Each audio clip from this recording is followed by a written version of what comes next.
Vous souvenez-vous de l'époque où les super-héros ne se lamentaient pas? Ils sermonnaient les criminels puis attendaient poliment la pause publicitaire. De 1966 à 1968, Batman était diffusé sur ABC, transformant les comics en un chaos pop art et la lutte contre le crime en un numéro de cirque. Avec Adam West dans le rôle du Batman le plus sérieux qui soit, Burt Ward dans celui d'un Robin à l'enthousiasme débordant, et une brochette de méchants invités qui, d'une manière ou d'une autre, comprenaient tous la mission. La série n'a pas seulement transgressé les règles des séries télévisées de super-héros, elle les a complètement ignorées. C'était un monde où les coups de poing avaient leur propre police de caractère, où les méchants vivaient dans des chambres bancales, et où la Batmobile coûtait exactement $1. Aujourd'hui, nous vous présentons 15 anecdotes insolites sur Batman 1966. Restez avec nous pour découvrir la première. Comment Adam West a inventé l'une des danses les plus parodiées de l'histoire de la pop culture, à peine 10 minutes avant le tournage. Le Joker refusait de se raser et Batman l'a laissé faire. Lorsque César Romero a accepté d'incarner le Joker dans le film Batman de 1966, il n'avait qu'une seule exigence non négociable. La moustache est restée. Romero était un acteur hollywoodien classique, farouchement attaché à son image de séducteur latin et à sa moustache emblématique. La razor était hors de question, ni pour un clown, ni pour un méchant de bande dessinée, ni même pour Batman. Alors, la production n'a eu d'autre choix que de la recouvrir de maquillage. Les maquilleurs ont appliqué une épaisse couche de peinture blanche directement sur les poils, espérant que l'éclairage des studios et la qualité médiocre des téléviseurs des années 60 suffiraient à estomper la trace. Ça fonctionnait plus ou moins. Sur les vieux téléviseurs à tube cathodique, la moustache se fondait presque entièrement dans la lumière. Aujourd'hui, avec les Blu-ray remasterisés, l'illusion disparaît complètement. Chaque poil est visible. Une moustache fantomatique entend le sourire du Joker. Oh, comme c'est délicieux. Refusant fièrement de disparaître. Et le plus beau, c'est que personne ne s'en souciait vraiment. La série n'a pas eu besoin de refaire les prises. Elle a assumé pleinement le concept. Le Joker, personnage défini par le chaos et le mauvais goût, ne prenait même pas la peine de se raser correctement. Cela collait parfaitement à l'ambiance, et dans n'importe quelle autre série, cela aurait été un cauchemar de production. Mais dans Batman, c'est devenu un élément incontournable. La ceinture utilitaire était une blague récurrente. Dans le Batman de 1966, elle n'avait rien à voir avec le réalisme. Elle était une question d'engagement. Il s'agissait notamment d'affirmer que Batman avait déjà envisagé toutes les catastrophes possibles, y compris celles que les scénaristes avaient manifestement inventées 5 minutes avant le tournage. Oui, la ceinture contenait, comme chacun sait, un spray anti-requins pour chauve-souris, car, évidemment, la plus grande menace à Gotham était constituée par les criminels volants et les grands requins blancs en liberté. Mais ce n'était que la partie émergée de l'iceberg. On y trouvait aussi des trésors comme une pince à chauve-souris, une tapette à chauve-souris multifonction et même un thermos de soupe à l'alphabet pour chauve-souris. Car rien n'effraie plus les criminels que de savoir que Batman a emporté un repas chaud au cas où. Mais pour que la blague fonctionne, les scénaristes ont apposé l'image de Batman partout. Un objet ordinaire ne suffisait pas, il fallait qu'elle soit ostensiblement marquée. Certes, certaines de ces idées provenaient des comics. Batman utilisait déjà du répulsif à requins en 1958. Mais la série a poussé le concept à l'extrême. La préparation a cessé d'être un atout majeur et est devenue la risée de tous. Batman ne combattait pas le crime. Il l'anticipait avec détermination. Batman aurait pu avoir un tout autre visage. Avant qu'Adam West n'enfile le masque, les producteurs envisageaient sérieusement un autre candidat, Lyle Waggoner. Il n'était pas seulement pressenti, il a même tourné un essai complet et a failli devenir le Chevalier Noir.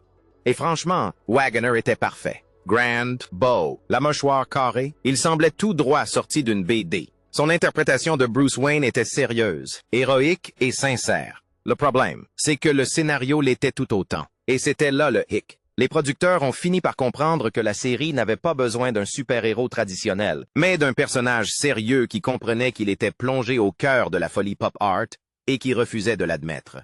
C'est là qu'Adam West est entré en scène. West n'a pas seulement joué Batman avec sérieux, il l'a fait avec un sérieux exagéré. Il a débité les dialogues les plus ridicules qui soient avec l'autorité tranquille d'un homme expliquant la législation fiscale.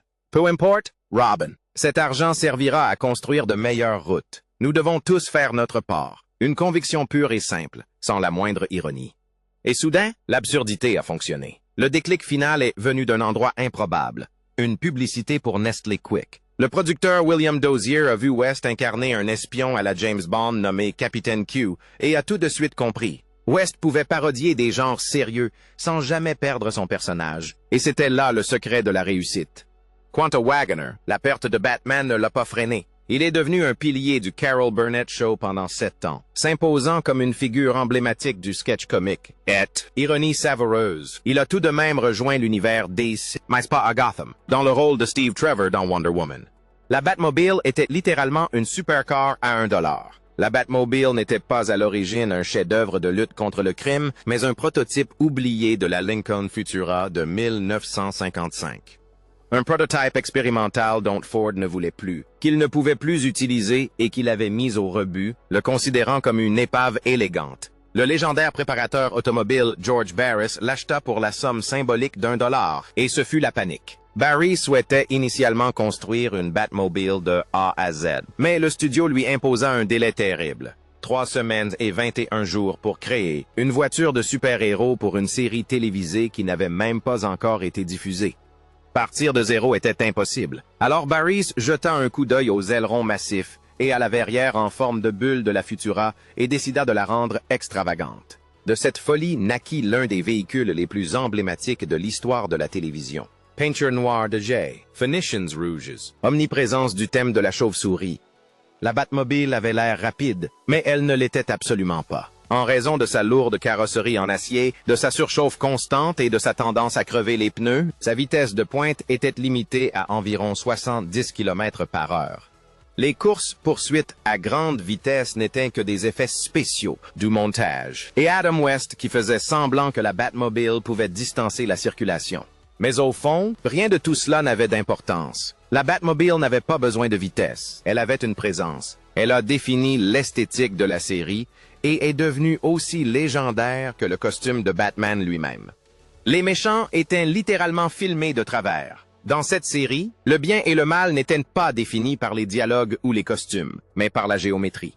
Quand la caméra s'inclinait brusquement, comme si elle avait trop bu de martini, cela ne signifiait qu'une chose, la cachette du méchant. Ces plans inclinés exagérés, appelés angle hollandais, n'étaient pas un artifice cinématographique subtil, mais plutôt des gags visuels potaches. Les méchants étaient malhonnêtes, alors la série les filmait littéralement de travers. La métaphore n'avait aucun impact ici, et la règle était immuable.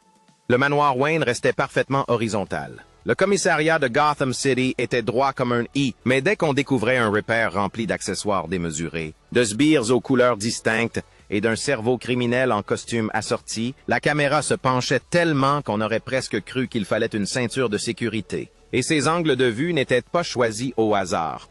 Certains méchants arboraient même leurs propres inclinaisons caractéristiques, modifiant subtilement le cadrage pour refléter leur folie particulière. Ces cadres inclinés imitaient les cases dynamiques et décalées des bandes dessinées pop art, transformant chaque scène avec un méchant en une illustration pleine page vivante. Stylé et absurde, à l'image de la série. Robin était en quelque sorte le cobaye humain de la série. Burt Ward était aussi son propre coordinateur de cascade. Shoots, combats, poursuites. S'il fallait être projeté, brûlé ou écrasé contre un décor, il y avait de fortes chances que ce soit Burt Ward qui s'en chargeait. Adam West avait le cascadeur chevronné Hubie Kearns. Mize Ward, Louis, s'attribuait les cascades lui-même, encore et encore. Les résultats furent impressionnants. Ward rencontra un petit problème. Enfin, le studio rencontra un petit problème. La doublure de Robin. Le cascadeur engagé était loin d'être à la hauteur des standards télévisés des années 60. Ward révéla plus tard que, durant sa première semaine de tournage, il avait passé 4 jours sur 5 aux urgences. Dès le premier épisode, la Batmobile a pris un virage serré, la portière s'est ouverte brusquement et Ward a été projeté sur le bitume, tel un cobaye non rémunéré pour des tests de produits. Les impressionnantes scènes de turbines atomiques, avec leurs étincelles et leurs explosions, étaient entièrement réelles et brûlaient régulièrement la cape et la peau de Ward. Lors d'une cascade, il était censé traverser un panneau de signalisation, mais le panneau n'a pas cédé. Ward, en revanche, s'est brisé. Le choc lui a laissé des dents ébréchées et des côtes contusionnées. Malgré tout, le tournage a continué comme si de rien n'était. Ward a plaisanté plus tard en disant que le plan à long terme du studio semblait être de voir s'il pouvait se débarrasser de lui avant la fin de la saison. Ce qui, avec le recul, donne une toute autre dimension à chaque sourire béat et à chaque exclamation enthousiaste. Le jeune prodige a bien mérité ses cicatrices de guerre.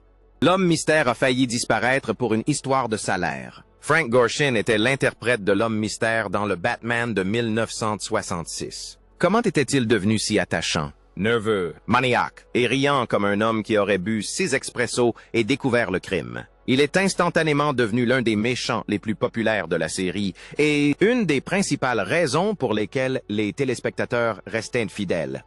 Après la première saison, l'agent de Gorshin a fait ce que font les agents. Il a demandé une augmentation de salaire, apparemment de 300 $ à 50 $ par apparition.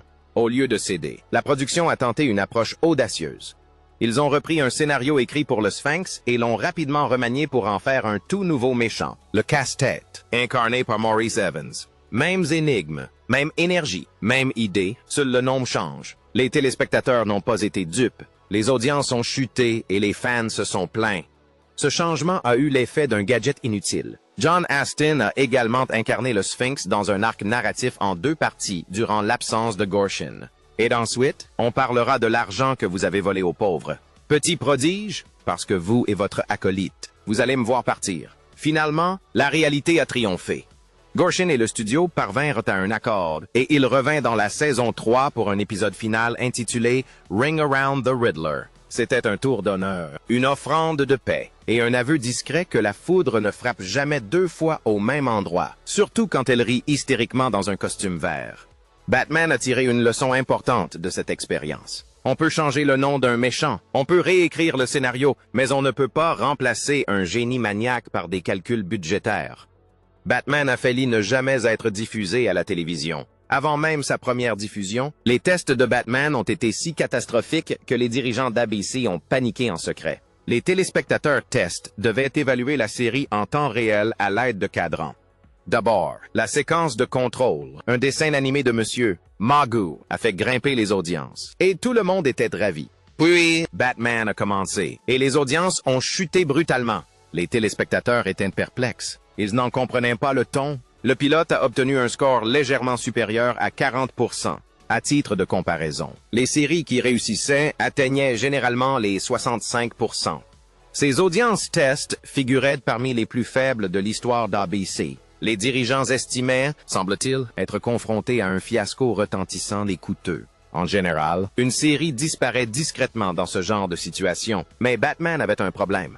Son coût était prohibitif. ABC avait déjà investi des sommes considérables dans les décors, les costumes, le marketing et la promotion.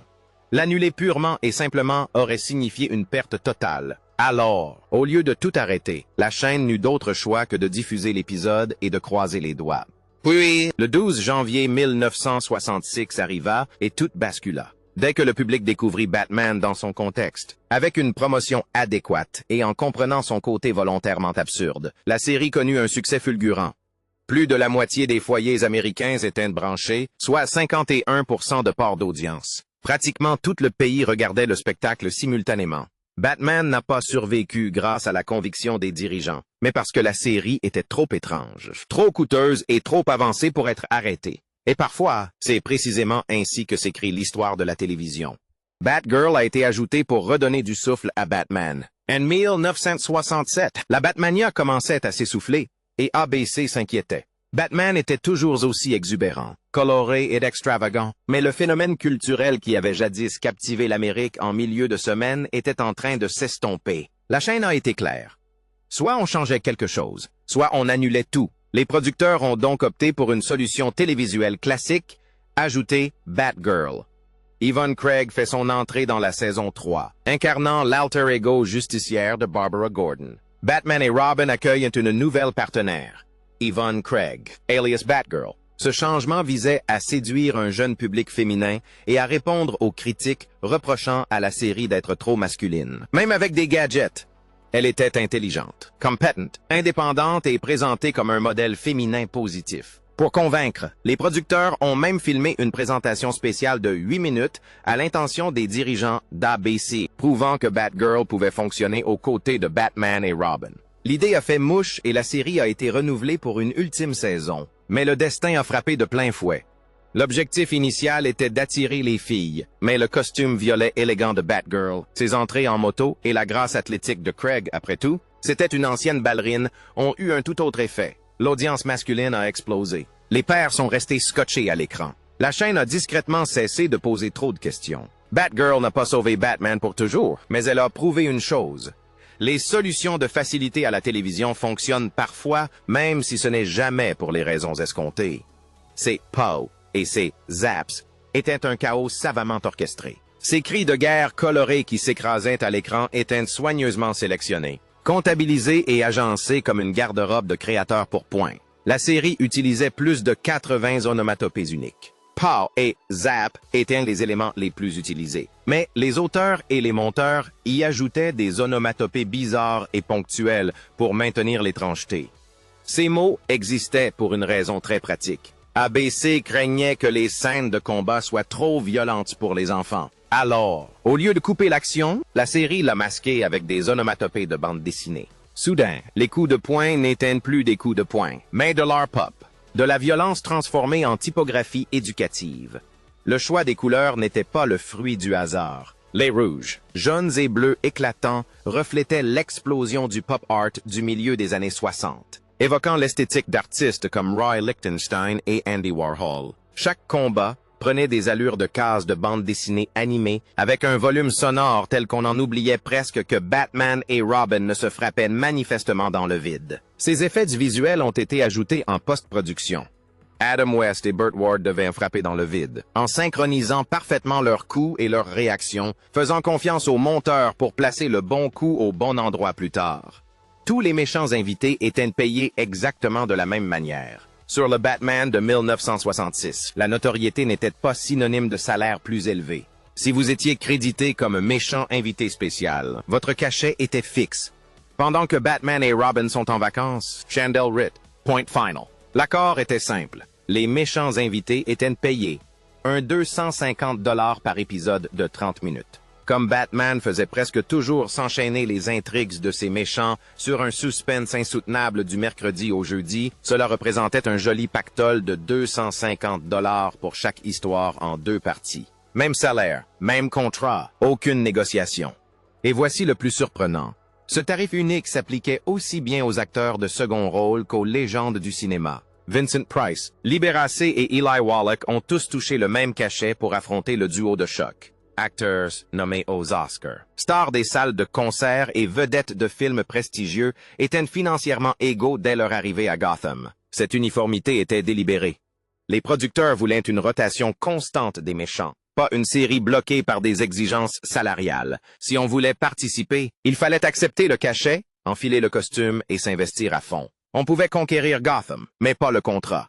Le narrateur était aussi le producteur depuis le début. Ce narrateur de Batman, dont la voix annonçait la fin du monde toutes les 30 secondes. Le diabolique monsieur. Freeze a-t-il finalement eu raison du duo dynamique? Al n'était pas un simple commentateur surpayé qui en faisait des tonnes. C'était bien lui qui signait les chèques. Le producteur exécutif, William Dozier, ne trouvait pas de narrateur qui correspondait exactement au ton recherché. Il a auditionné des comédiens de doublage professionnels, des voix puissantes et expérimentées, tous techniquement excellents. C'était justement là le problème.